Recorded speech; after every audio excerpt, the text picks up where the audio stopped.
Hello guys, welcome to the day 15 of 45 day series. ఈ రోజు నేను పెద్దగా ఏం చదవలేదు అండ్ 2-3 డేస్ వీడియోస్ పెడతాను కూడా గ్యారెంటీ లేదు, ఎందుకంటే మా ఫ్రెండ్స్ ఇష్టం మ్యారేజ్కి వెళ్తున్నాను. బట్ మాక్సిమం నేను వీడియోస్ పెట్టడానికి అయితే ట్రై చేస్తాను. ఈ 45 డే సిరీస్ స్టార్ట్ చేసినప్పుడు చాలా మంది నన్ను మీ 45 day series time table reveal చేయమన్నారు. సో నా 45 డే సిరీస్ టైం టేబుల్ వచ్చేసి ఓవరాల్గా ఇదే అనమాట. సో నాకు ఈ షెడ్యూల్ వేయడానికి మోర్ దెన్ 1 డే పట్టింది. ఈ 45 డేస్ నా సబ్జెక్ట్స్ ఏమంటే పాలిటీ, జియోగ్రఫీ. సో ఇప్పుడు polity Indian polity book open చేయండి. ఫస్ట్ మీకు కనబడే టాపిక్ ఏంటి? Historical background of constitution. But నేను ఇంతవరకు కాన్స్టిట్యూషన్ అయితే టాపిక్ స్టార్ట్ చేయలేదు. బట్ మేము ఫస్ట్ స్టార్ట్ చేసిన టాపిక్ పార్లమెంట్. దాని తర్వాత పీఎం చదివాను, సీఎం చదివాను, ప్రెసిడెంట్ చదివాను, గవర్నర్ చదివాను, కౌన్సిల్ ఆఫ్ మినిస్టర్స్ సెంట్రల్ చదివాను, స్టేట్ కౌన్సిల్ ఆఫ్ మినిస్టర్స్ చదివాను.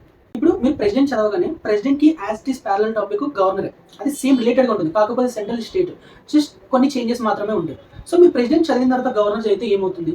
మీరు గవర్నర్ చదివితే ప్రెసిడెంట్ టాపిక్ రివిజన్ చేసినట్టు ఉంటుంది, గవర్నర్ టాపిక్ నేర్చుకున్నట్టు ఉంటుంది. అలాగే ప్రెసిడెంట్ కి గవర్నర్ కొన్ని డిఫరెన్స్ ఏంటో కూడా తెలుస్తుంది. సేమ్ అలాగే లైక్ జియోగ్రఫీ కూడా నేను చదువుతున్నప్పుడు, ఇప్పుడు నేను Geography 6th to 12th NCERT చదువుతున్నాను చెప్పాను. జియోగ్రఫీ కూడా నేను 6th క్లాస్లో అవర్ ఎర్త్ టాపిక్ చదివాను ఫస్ట్ యూనిట్, తర్వాత 7th క్లాస్లో ఇంటీరియర్ ఆఫ్ ఎర్త్ చదివాను. సేమ్ అవే 2 టాపిక్స్ మళ్ళీ 11th క్లాస్ ఎన్సీఆర్టీలో సెకండ్ యూనిట్లో 2-3 యూనిట్స్లో ఉంది. మీరు అక్కడ టాపిక్ చదివిన తర్వాత ఇక్కడ ఈ టాపిక్స్కి వస్తే ఎలా ఉంటుంది? లైక్ దాని కంటిన్యూషన్ స్టెప్ బై స్టెప్ నేర్చుకున్నట్టు ఉంటుంది. అంటే ఒక టాపిక్ని మీరు కంప్లీట్గా నేర్చుకున్న ఒక సాటిస్ఫాక్షన్ కూడా మీకు ఉంటుంది. సో ఇదే హార్డ్ వర్క్ స్మార్ట్ వర్క్ ఉన్న డిఫరెన్స్. హార్డ్ వర్క్ అంటే ఏముంది?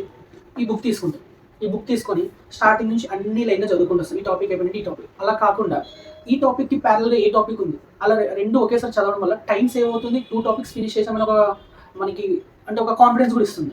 నాకు అందుకే 1 డే పడింది టైం టేబుల్ వేయడానికి. ముందే మెన్షన్ చేసిన నేను ఓన్లీ పాలిటీ, జియోగ్రఫీకి మాత్రమే టైం టేబుల్ వేసాను, అన్ని సబ్జెక్ట్స్ కాదు. మీకు టైం టేబుల్ కావాలంటే పేజ్ ఫాలో చేసుకోండి, మీ ఫ్రెండ్స్ అందరికి షేర్ చేయండి, ఆటోమేటిక్గా మీకు పీడిఎఫ్ వచ్చేస్తుంది. Thank you.